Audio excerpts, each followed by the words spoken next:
बात करते हैं मुद्दे की, दिखाते हैं सच, पीछा करते हैं आपके सरोकार से जुड़ी हर खबर का, लाते हैं सच क्योंकि दिल में सच, जुबां पे सच। नमस्कार, मैं हूं मुस्तफ़ा हुसैन और जैसा कि आपको पता है नीमच में ख़तरे की घंटी बज चुकी है। मंदसौर में 7 कोरोना पॉजिटिव मरीज़ मिलने के बाद नीमच में भी अलर्ट है, क्योंकि बीती रात नीमच के हरक्या खाल से 29 लोगों को प्रशासन ने क्वारंटीन किया है। ये तमाम लोग वो थे जो पीपलिया पंथ में जिस कोरोना मरीज़ महिला की मौत हुई है उनके संपर्क में आए थे। ऐसे हालात में निश्चित तौर पर हमें अलर्ट रहने की ज़रूरत है और इस समय कोरोना महामारी को लेकर नीमच ज़िले का प्रशासन, पुलिस, तमाम लोग जो लड़ाई लड़ रहे हैं उसमें कंधे से कंधा मिलाकर जो भागीदारी निभा रहे हैं वो है नीमच के सरल और सीधे विधायक दिलीप सिंह परिहार। वे हमारे न्यूज़ रूम में मौजूद है। स्वागत है दिलीप जी। नमस्कार। पिछले जिस दिन से लॉकडाउन शुरू हुआ है उस दिन से विधायक दिलीप बापू नीमच विधानसभा की सड़कों पर, गलियों में लोगों से मुलाकात कर रहे हैं, बात कर रहे हैं, उनकी समस्याओं का निदान कर रहे हैं। कोरोना संकट के इस दौर में जो बचाव है और तमाम जो हालात है उस पर हम विस्तृत चर्चा करेंगे।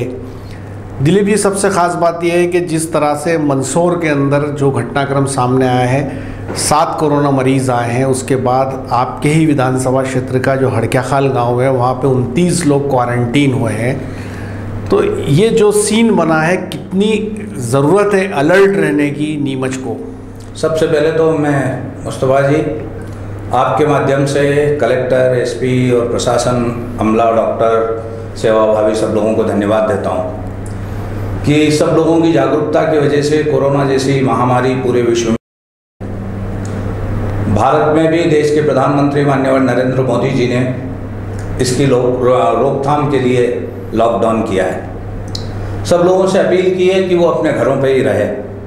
प्रदेश के मुख्यमंत्री माननीय शिवराज सिंह जी चौहान साहब ने लोगों से अपील की है कि आपके लिए खाद्यान्न की व्यवस्था की जाएगी, आपकी कोई भी चीज़ की कमी हो तो हमें सूचित करें, हम उसको उपलब्ध कराएंगे। और इस स्तर पर प्रशासन, सामाजिक संस्थाएं, जनप्रतिनिधि, पत्रकार मित्र जहाँ जहाँ कमियाँ होती है उनको दूर करने के लिए लोगों को जागरूक करने का काम करते हैं। आज हम कोरोना जैसी महामारी जो पूरी सब दूर फैली है, नीमच के लोगों की सतर्कता की वजह से वो यहाँ अपना मुंह नहीं मार पाई है और हम धन्यवाद देंगे कि सब लोगों की जागरूकता की वजह से लोगों ने प्रधानमंत्री जी के कहना माना, घरों पर रहते हैं, लॉकडाउन का पालन करते हैं।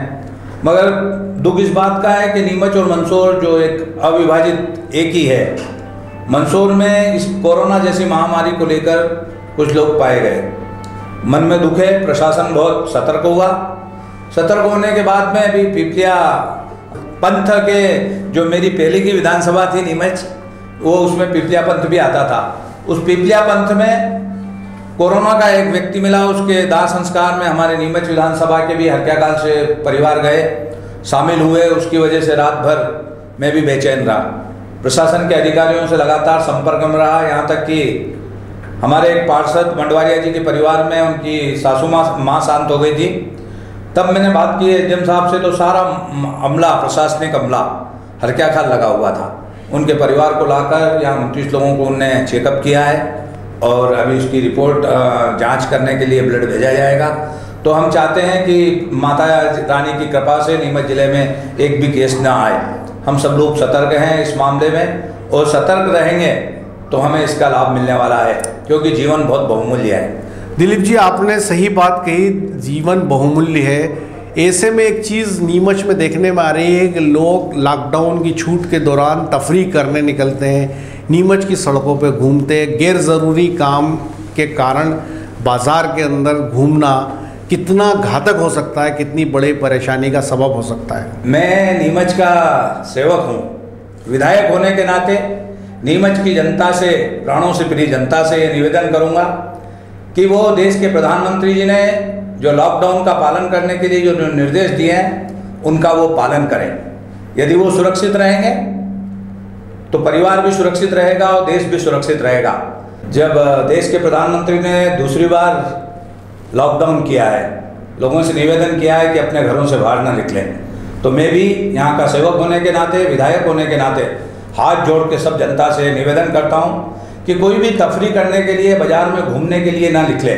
यदि आवश्यक है कोई दवाई लाना या सामान लाना तो परिवार का एक व्यक्ति निकले। और जहाँ तक भोजन की व्यवस्था है, समाज सेवी संगठन, प्रशासन, शासन, जनप्रतिनिधि सब लोग लगे हैं, कोई भूखा ना सोए नीमच में, और हम इसके लिए लगातार लगे हुए हैं। अभी जब सेकंड बार अभी लॉकडाउन हुआ है तो मेरी भी ये चिंता थी 2 दिन से। मैंने जिलाधीश महोदय से बात करी, हमने जांगड़े जी से, खाद्य अधिकारी से बात करी, अन्य अधिकारियों से बात करके, जनप्रतिनिधियों से बात करके सामंजस्य बिठाया। और अभी मैं सोच रहा हूँ कि यहाँ महेश्वरी भवन में और अल्ली फाउंडेशन में, तो दानदाता उनके समाज के अल्ली फाउंडेशन के भी बाहर के लोगों से मैंने उनसे पूछा था कुछ चाहिए, तो उनने कहा हमारे पास आ रहा है पर्याप्त, और हम लोगों को भोजन पहुंचा रहे हैं। महेश्वरी समाज भवन में भी दानदाताओं को मैं प्रेरित करता रहता हूं।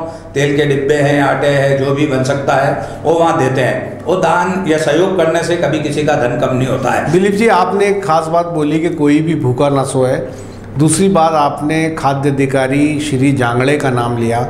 मैं एक ख़ास बात कहना चाहूँगा कि शिवराज सरकार ने नीमच में 1000 क्विंटल राशन जो है गरीबों को बांटने के लिए भेजा है, लेकिन लगातार मीडिया द्वारा आवाज़ उठाने के बावजूद पिछले 1 महीने से ज़िला खाद्य अधिकारी इस काम को नहीं कर पाए हैं। क्या ये मामला आपकी जानकारी में आया है? मेरी जानकारी में आया था, और मैंने संविधान रचयिता माननीय भीमराव अंबेडकर जी की जयंती के दिन मैंने कलेक्टर साहब से बात करके, वो जिन लोगों के यहाँ खाद्यान्न नहीं पहुँचा है उनके यहाँ खाद्यान्न पहुँचेगा।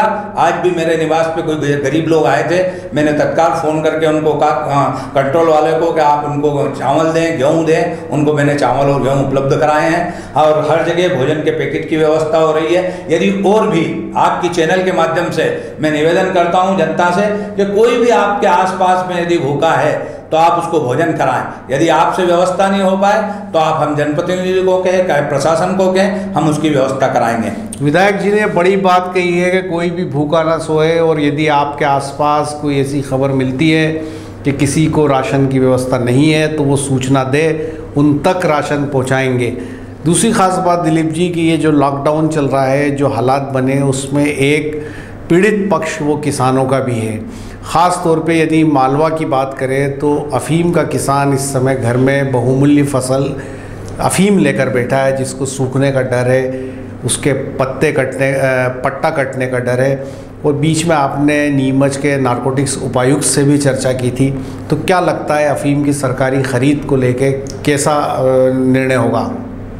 माननीय मुस्तफ़ा जी, अभी सारे देश में जो वातावरण है उसका मुख्य है कोरोना जैसी महामारी, संक्रमण रोग से हम लोगों को विजय श्री प्राप्त करना है, और लोगों को जान बचाने का काम हमको करना है। ये बात सही है कि ये क्षेत्र अफ़ीम का है, और अफ़ीम का किसान भी बच्चे जैसे पालता है अफ़ीम को, और उसकी अफ़ीम जब घर में आकर पड़ी रहती है तो उसको भय रहता है।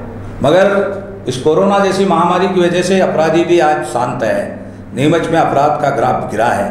किसान को भयभीत होने की आवश्यकता नहीं है। हमने माननीय सुधीर गुप्ता सांसद जी ने, मैंने, माधव जी ने, हमने जाके डीएनसी से बात की है। माननीय सांसद महोदय लगातार दिल्ली में संपर्क में हैं। शीघ्र अतिशीघ्र इसका आदेश आएगा, अफ़ीम तोड़ी जाएगी। जो किसानों की अफ़ीम खेत में खड़ी है उसकी भी व्यवस्था की जाएगी। किसी को कोई घबराने की आवश्यकता नहीं है। सरकार अभी महामारी से निपटने में लगी है, इसलिए पहली प्राथमिकता है कोरोना से निपटना। इसके लिए सारा शासन, प्रशासन, जनप्रतिनिधि लगे हैं। आने वाले समय में उनकी जो किसानों की दुविधा है, इस दुविधा को भी हम दूर करेंगे। प्रतिबंध नहीं। बड़ी बात कही आपने कि फसल ले जाने की इजाज़त है। आपके क्षेत्र में नीमच मंडी है, और ये प्रदेश की सबसे बड़ी सीमांत अनाज मंडी है। अब किसान जो है वो, उनको रुपए की ज़रूरत है, वो अपना माल बेच नहीं पा रहे हैं। तो क्या दिलीप जी कुछ इस तरह की व्यवस्थाएं प्रशासन कर पाएगा कि जो किसान घरों में अनाज रख के बैठे हैं वो अनाज तक वो किसी तरह वो बिके, व्यापारी तक पहुंचे, या मंडी में टोकन सिस्टम हो? कुछ ऐसा विचार चल रहा है क्या? अभी हमने माननीय मुख्यमंत्री जी, जो किसान हितैषी मुख्यमंत्री है, और हम तो इस कोशिश में भी है, मैंने सुझाव दिया है माननीय मुख्यमंत्री जी के यहाँ कि हम किसानों को, या व्यापारी यदि उस भाव में खरीद रहा है तो उसको अपन ये स्वतंत्रता दे सकते हैं कि वो अपना गेहूँ उठा सके। और इस संबंध में माननीय नरेंद्र सिंह जी ने भी कहीं न कहीं संज्ञान में लिया है। बहुत बड़ी बात बोली आप। हाँ, तो हम बड़े चिंतित हैं और हम ये चाहते हैं कि हर व्यक्ति प्रसन्न रहे, मगर अभी कोरोना जैसी महामारी से निपटने में लगे हैं। और मैं विश्वास दिलाता हूँ जनप्रतिनिधि होने के नाते कि किसान का गेहूँ फसल खरीदी जाएगी, किसी प्रकार की कोताही नहीं की जाएगी। यदि कोई भी कोताही करेगा तो हम उसको माफ नहीं करेंगे। बड़ी बात कही है विधायक दिलीप जी ने, और उन्होंने साफ तौर पे कहा है कि सीएम के संज्ञान में बात लाई गई है कि व्यापारियों द्वारा यदि वो समर्थन मूल्य पे ख़रीदी करना चाहे तो उनको छूट दी जानी चाहिए। देखते हैं सरकार के पास ये बात पहुंची है।